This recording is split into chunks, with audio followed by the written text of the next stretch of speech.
Right, hi there. We're going to start looking at fractions for a little while. And we're going to start off with some talking about fractions and equivalent fractions and simplifying and those kind of things. Basically manipulating some fractions here. Let's start off with a fraction, 4/8. Now what does this mean? Now remember, fraction means parts of a whole. And there's two parts to it, of fraction, and the bottom bit tells me how many parts my thing has been cut into. You know, if I've got a whole thing, it's been cut into 8 pieces in this case. And the top number tells me how many I've got. That's the numerator, the number. Yeah. So I've got 4 of those 8 parts. So if I had a circle, I could cut it into 8 parts. And here I've shaded 4 of them. 4 out of the 8. You know, we could think of it as a pizza. And if I've got 4/8 of my pizza, I would have, as you can see there, half of my pepperoni pizza, which is the single best pizza in the world. But I could, of course, I can actually get the same equivalent fraction, the same proportion, but with different numbers in my fraction, right? And I can do this by changing the top and the bottom of my fraction. Now, the golden rule is whatever you do to the top, you must do the same to the bottom. And it's multiplying and dividing. You can't sort of, find equivalent fractions by adding. We don't want that. What we want to do is either multiply the top and the bottom by the same number, or divide by the same number. It's very important. So in this case, I'm going to times top and the bottom by 3. So 4 times by 3 will be 12, and 8 times by 3 will be 24. 12 over 24. Okay? Now, so this is a different fraction, looks like a different fraction, yeah, and it's effectively saying that I cut my pizza into 24 slices and I get 12 of them. But here's the thing. If I cut it into 24 pieces, equal pieces, it's always equal pieces, and I have 12 of them, I will actually have the same proportion of pizza. I will still have half a pizza, exactly the same, no different at all. Different numbers in my fraction, but actually it's still the same proportion. Okay, but I can, of course, go back the other way. Let's, instead of times, let's divide. Right, I'm going to divide top and bottom by the same number, and I'm going to divide them, in this case, by 4. Okay, so 4 divided by 4 is 1. And 8 divided by 4 is 2. So I've got 1 on top, 2 underneath. And this tells me that if I cut my pizza into 2 pieces, or whatever it is, cut it into 2 pieces, I've got one of those pieces, which it actually is quite obviously a half. That's even how we write a half. Yeah, so I've still got the same proportion of pizza. All 3 of these fractions are the same proportion. They are equivalent. They are actually equal. And because I did the same thing to the top and bottom each time, then it meant that I get this equivalent fraction. Okay? Now this one on the left is what we call the simplest form. There's nothing that I can divide the top and the bottom by that will still give me whole numbers as a fraction, other than 1, and that just won't change my fraction. So if I divide top and bottom by 1, it'll still be a half, right? Okay, so that's not going to change it. And we want whole numbers in fractions. We don't like decimals in fractions. So when we say the simplest form, it's the smallest version of the fraction with whole numbers. We can't divide the top and the bottom any further. Yeah. Okay, let's have a look then. Let's fully simplify these fractions. Let's do some examples. Okay, 6/9. Well, I've got to think of what number I could divide both 6 and 9 by. And I could divide both of these by 3. So I'm going to do that. I'm going to divide 6 by 3 to get 2, because there's 2 3s and 6.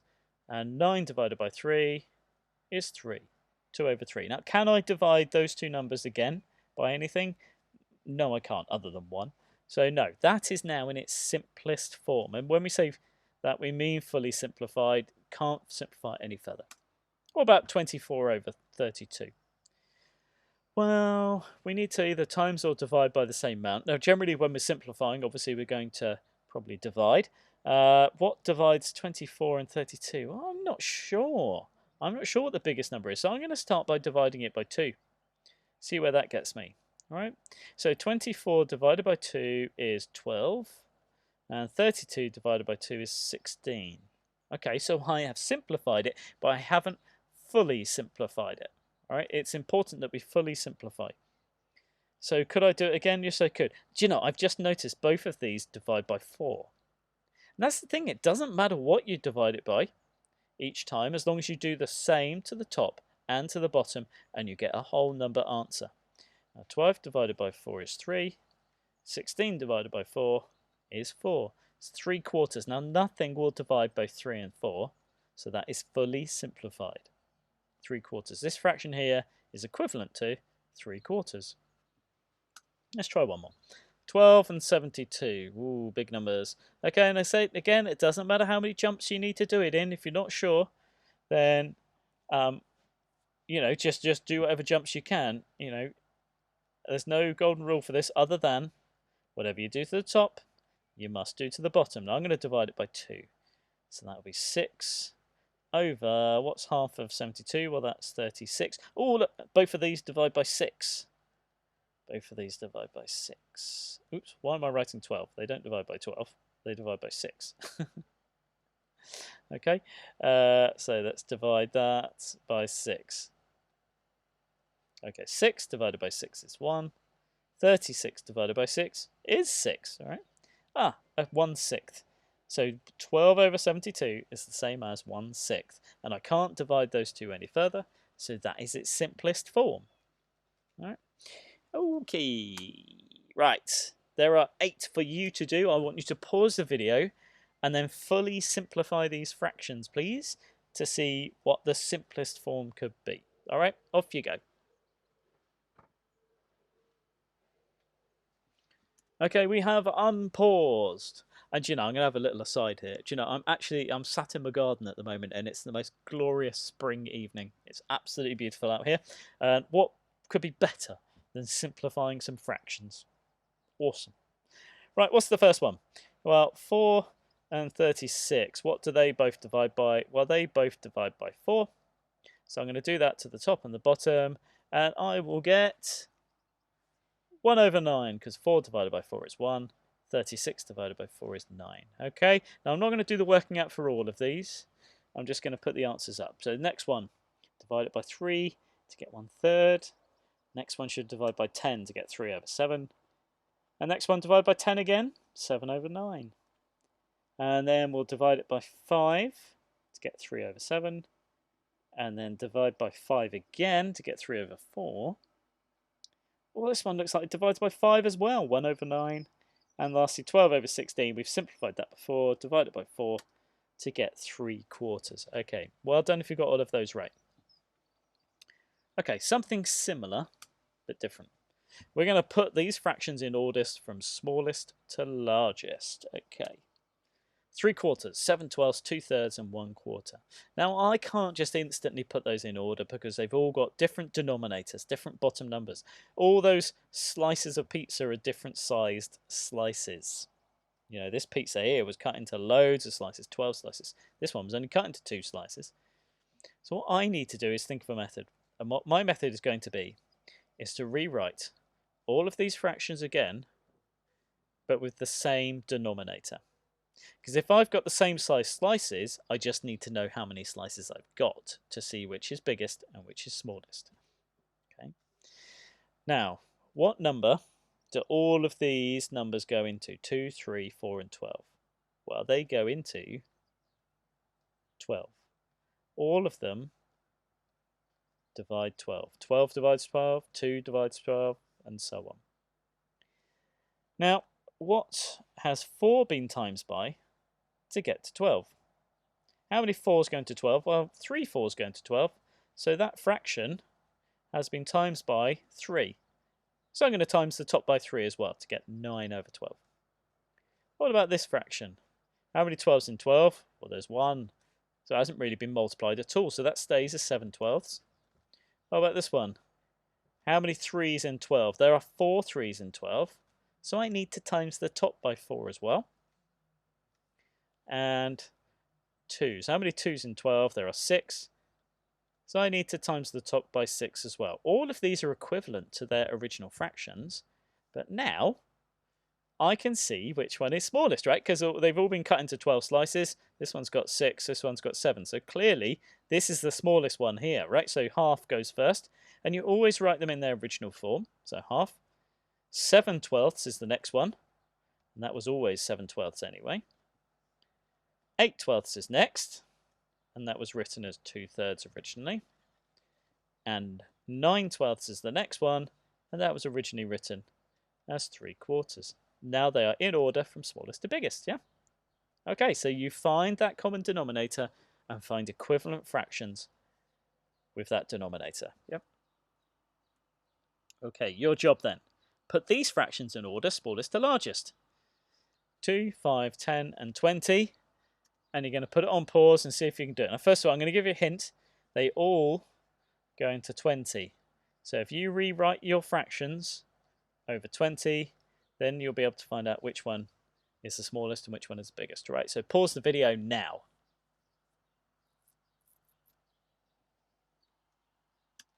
Okay, we've unpaused. Firstly, how many 2's go into 20? Well, that is 10 times bigger. 2 times 10 is 20. So we'll times the top by 10 as well. Right, how many 5's in 20? There are 4. 4 5's in 20. So we're going to times the top by 4 as well to get 12 over 20. How many 4's in 20? Well, that's 5, isn't it? So we'll times the top by 5 as well. No, hang on. What am I talking about? It's not it's not the 4, is it? Mr. Nias. Do you know, you're distracted by all the little birds singing and stuff. Right, how many 10's go into 20? 2 of them. So we'll times it by 2. There we go. 2 times 4 is 8. Right, that's better. Back on track. And how many 20's in 20? Well, there's only one of them. So it hasn't really been changed at all. It's still just 7. Right, which one's smallest then? They've all been cut into the same size slices now. This one's got 7 slices, which is the smallest. And rewrite it as the original fraction, which was always 7 over 20. Okay, 8 out of 20 is the next smallest. Rewrite it as the original fraction.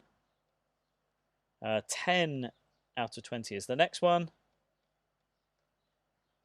And then 12 out of 20 is the last fraction, smallest to biggest, all because we had them in the same size slices, same denominator. Go on, you're getting good at this now. One more practice run then. See if you can figure out what the denominator should be. Put them in, find the equivalent fractions, put them in order. Off you go. Pause the video. Okay, unpause. Let's see if you were successful. Right, what's the number that they all go into? Well, I mean, you could, of course, there are an infinite amount of numbers they go into. They could go into 36. They could go into 72. But the obvious one is if we write all of them over 18, because all those numbers go into 18. Right, 6 is into 18. There are 3 of them, which means we times the top by 3 as well. 9's into 18. Well, 2 9's go into 18. So we need to double the top as well. 5 times 2. 18's into 18. Well, that's obvious, isn't it? Because it's not really been times by anything. So it's still 11 in 18. And 2/3. Well, how many 3's in 18? There are 6 3's in 18. So we times the top by 6 as well. Okay, now we're in the same size slices. Each pizza was cut into 18 slices. Which is the smallest? It is that one, because there's only 10 slices. Rewrite it as the original fraction, 5 over 9. Next one, 11 slices. That's this one. Write it as the original fraction, which was always 11 over 18. And then 12 slices. Well, that was originally written as 2/3.